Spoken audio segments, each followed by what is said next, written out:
So, I guess I don't need to tell you guys what this is. And if I have to tell you what this is, I'm going to be very ashamed, or I'm going to think you were born in probably the last 10 years. Because, yeah, everybody should know what one of these is. Anyway, this came with one cartridge. However, I know I can get others.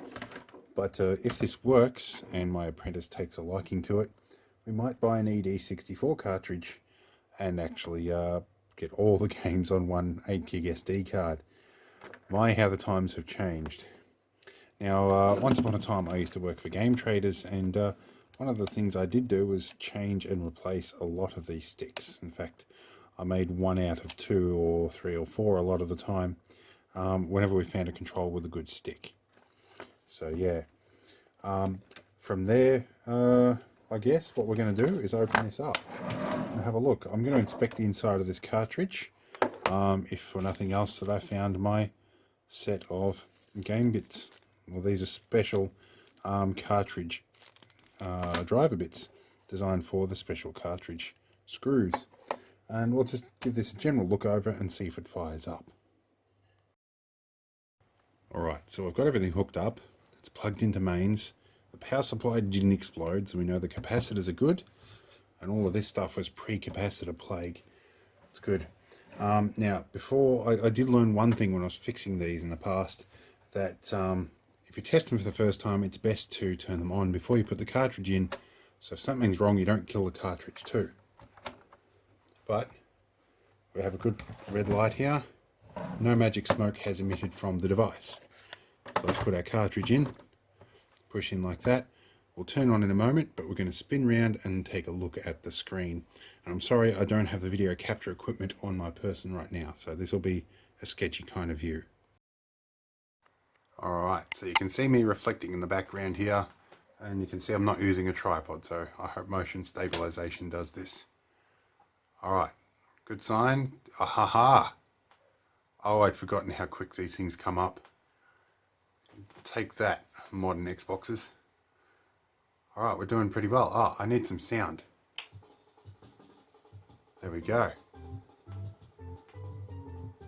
I'm not sure if you can hear that. Let's turn it up. Alright, let's take the controller here and see what happens. Which one is the start button? I think the big red button that says start, I think is probably the one. Okay. And the stick is working fairly well here. Okay. I guess that's it. Oh, it's been years. Dear Mario, please come to the castle. Oh yeah, Mario and Princess Peach. That's just like a bad relationship that just keeps dragging on, that one. Wonder how many times they got divorced.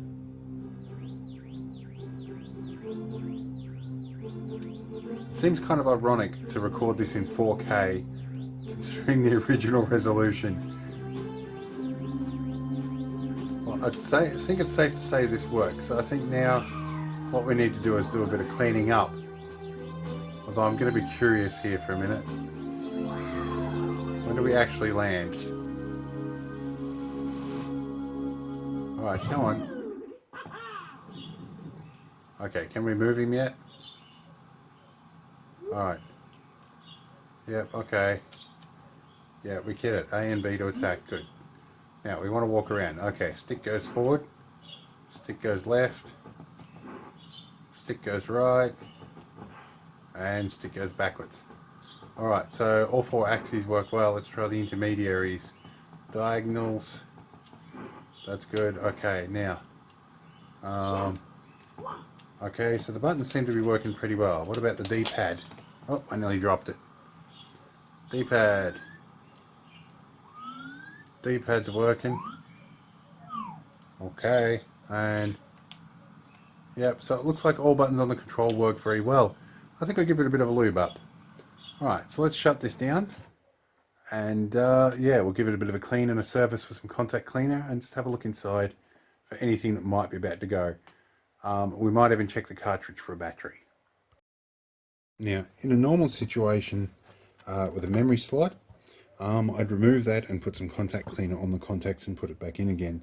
But because the original seal is in here, for a start, I don't want to mess with that, and secondarily, they're generally quite fine when they haven't been messed with.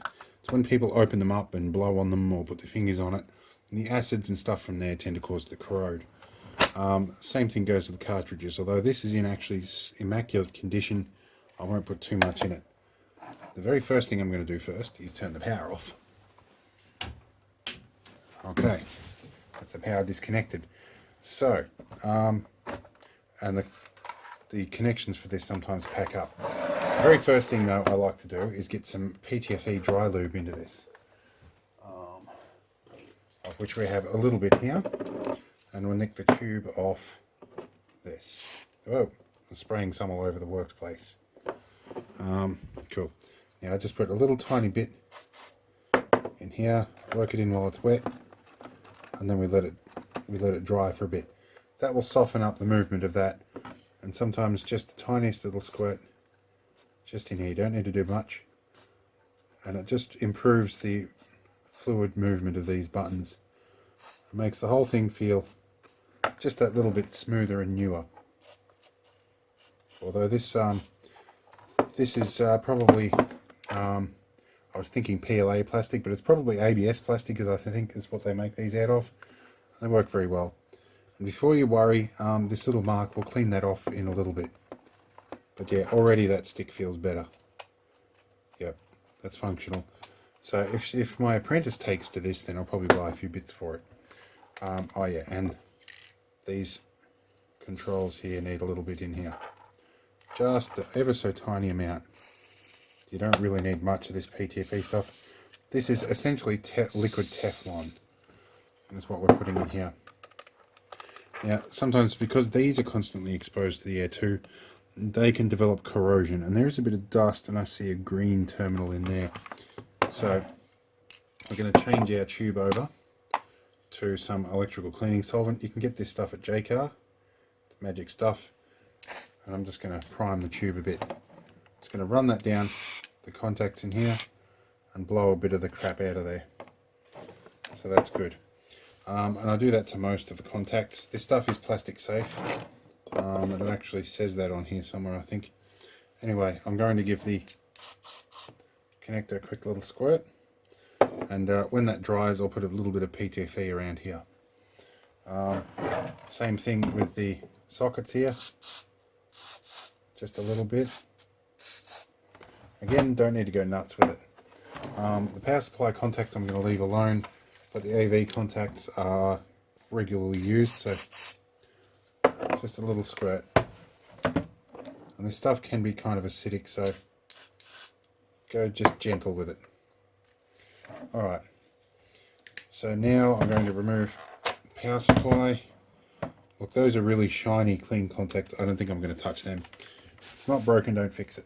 It says he who's just tried to fix things that weren't broken. I don't want to scratch the top of this up, so let's find something to go under it. Some of my old cam pants that I think I'm almost too fat to fit these now. Issued back when I was in the reserves for a little while. Now, these are shiny contacts, but a quick little squirt in there is all we need. And at some point I'll go around with a toothbrush and I'll scrub all the dust and dirt out of this. The main idea here is to just give it a general checkup. So, what we're going to do, I'm going to open that cartridge first and check to see if there isn't a memory battery in here, because this was before the times of flash memory, so they did stuff on with EEPROMs. No, it's the little one for those. There's my driver handle. Try it with this guy, and I'll use a T handle if I have to. Apparently these are not magnetic bits. Alright, let's see how we go here. There's one. I'm going to end up taping these in a minute. Okay, that's getting frustrating. Bit of insulation tape here. Actually, no, I'll use insulation tape. I have a trick where I sometimes mash a little bit of blue tack into there, and that sometimes helps, but that will mess with other bits that I'm doing, or other Well, yes, other bits. That's the correct terminology for a change. Alright, and I have my little magnetic driver bit holder here. It has an array of magnets on the bottom for picking these up out of the sockets like so. Alright, I think, oh yeah, there's a couple of clips there. Alright, beautifully shielded. I love how they do this. And there are clips to lift the top of the can off and a couple of screws. So I'm going to need to open that to see. Here's my special Phillips screwdriver here. This would be much easier on a hard surface, but I don't want to scratch anything up because people get very precious about some of this vintage stuff, I have to say. And look, in some cases that's rightfully so. But in this case I've seen so many of these damn things. Okay, so no memory battery that I can see here. Let's just remove the whole unit. Yep, no memory battery, so to speak. Still got its original conformal coating on there. There is a bit of oxide on the contacts, but that's easy to clean. Now I should note, while I'm handling this, I'm handling it by the ground trace on the corners here. And there is some aluminium foil tape across the edge of my bench. And that is connected to ground. So when I'm touching stuff like this, if you're worried about static discharge, it's not usually an issue. So let's give these a quick little squirt to clean the contacts up. And that works a lot better than blowing on them and getting the moisture from your breath into it. Now, if I can find my handy dandy super advanced cleaning tool, scrub some of that oxide off just a little bit. So yeah, this is back when the copper coating was pretty thick on boards too. So we can put that back in place. This little divider needs to go back in, and we'll put it all back together. I bet you I've got the divider in upside down. I do that every single time. However, it's been probably 10 years plus since I've opened one of these. Been a little while. Yep, they fit in here one way or another. Let's take that divider off, get this positioned properly. That's better. Put the divider back in. That just stops crap getting back up into the cartridge. It's not strictly necessary for its function, but we're going to put it back in anyway, which I've got to remember if I've got that in the right position. I think I have not. Again, first time in a cartridge in 10 years, I'm bound to get a couple of things not quite right, but some of this stuff just comes straight back to you. Alright, put that back in. Alright, that's in. We'll put our 2 screws in. Alright, we'll reassemble this and we'll jump to the next step. Alright, so I've been having a good look through the vents here, and I'm going to put away my screwdriver bits because I don't think I'm going to open this. I've had a good look. Everything is clean. Sometimes, quite often, there's this galvanized steel protector over here, which is, in modern things, usually isn't galvanized. There's not a spot of rust or dust or dirt in this. This thing's been kept in a really good condition for a long time, I think. I don't think there's anything to be gained by opening this up. I think instead what I'm going to do is I'm going to get some universal surface cleaner, and I'm going to give this a good clean up. Hopefully without putting too much moisture in there, and just make it look a little better. And then we might go and test this on my apprentice and see what she reckons. It's on the big screen. Let's turn this on and see what reaction we get.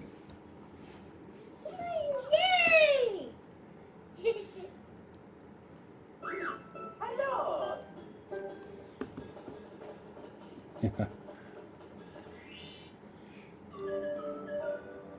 Alright, I'm going to have to help her through this. We'll be back in a minute. Alright, so it's the first time my apprentice has ever seen an N64 control. I'm pretty sure she's a natural. Come on! Well, so far I haven't had to tell her what the controls are at all. She's a natural. She's having some good fun here, not even the stick. So she's out exploring the world when my focus comes in. So this will be fun. We'll see how she goes and we'll check back in soon. I don't think I'm going to get it back to clean it for a little while.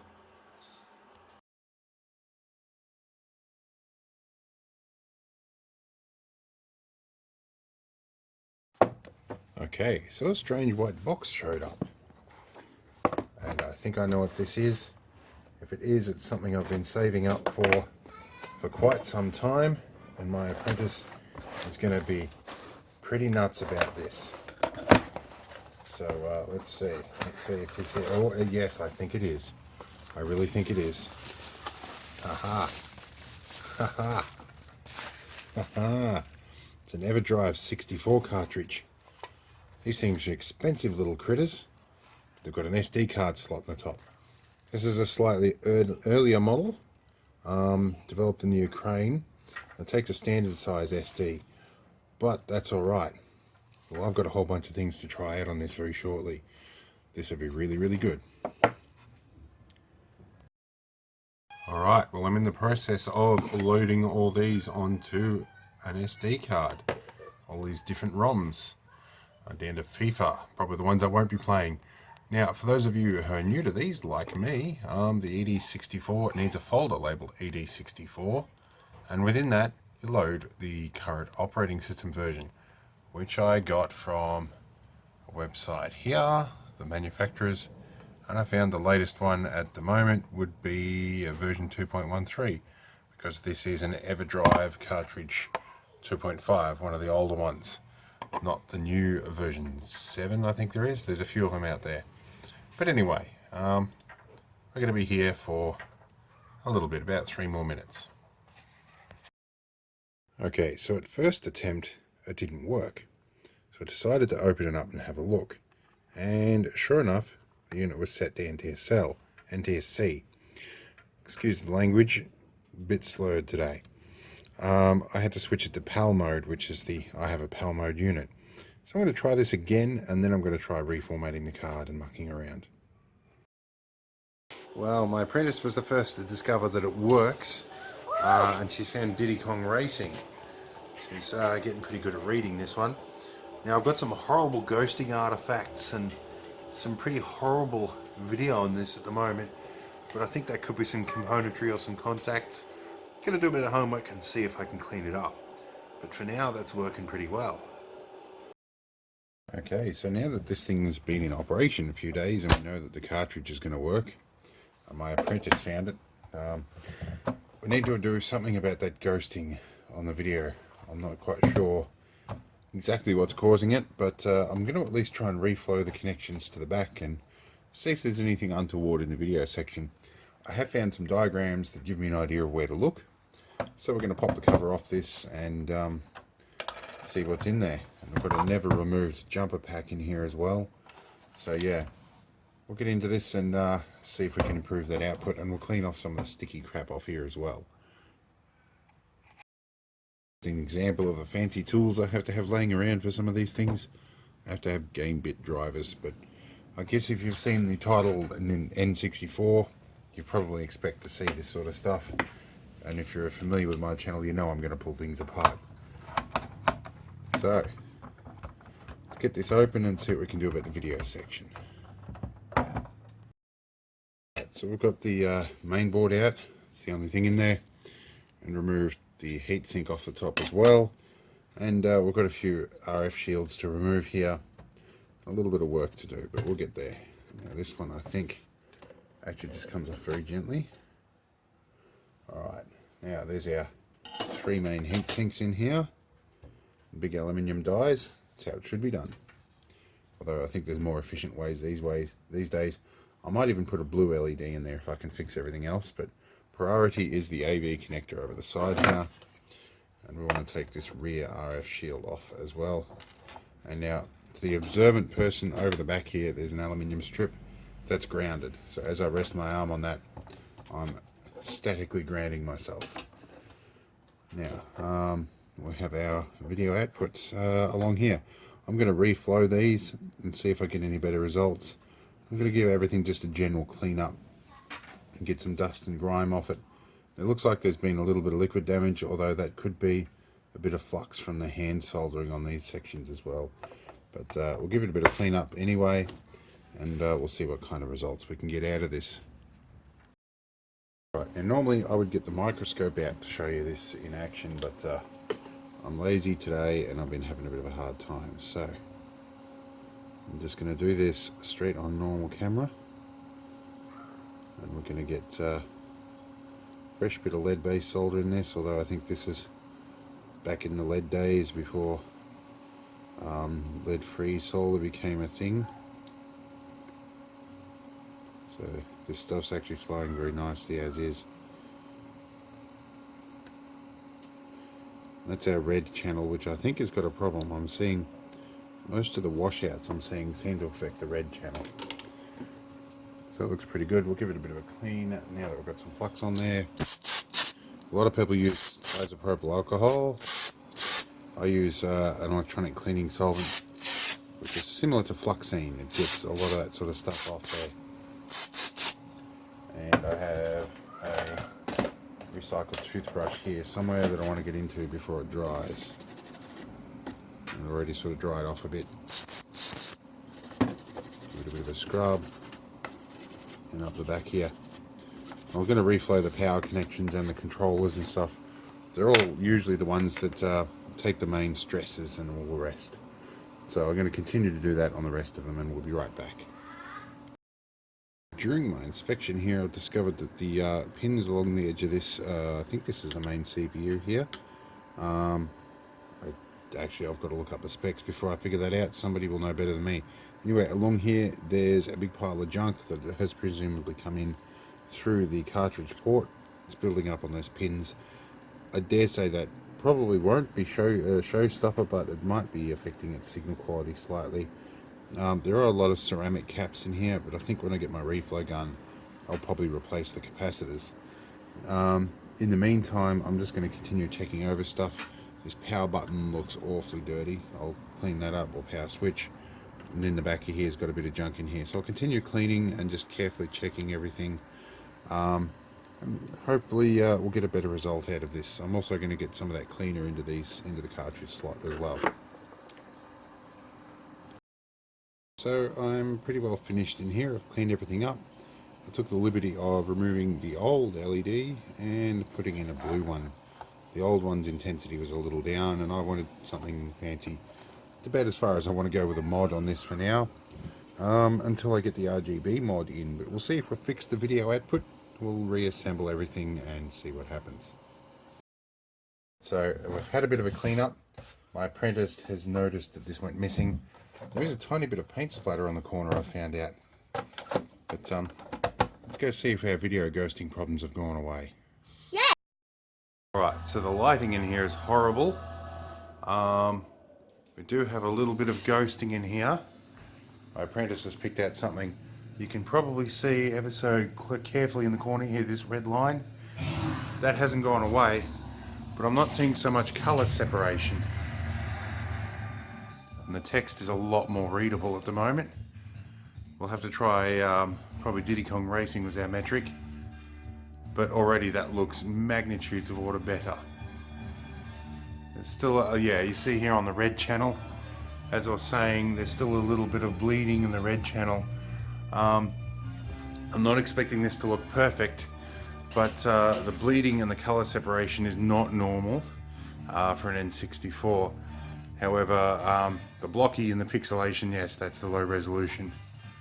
But some of this could be the HD TV as well. But I'll try it on a different monitor later.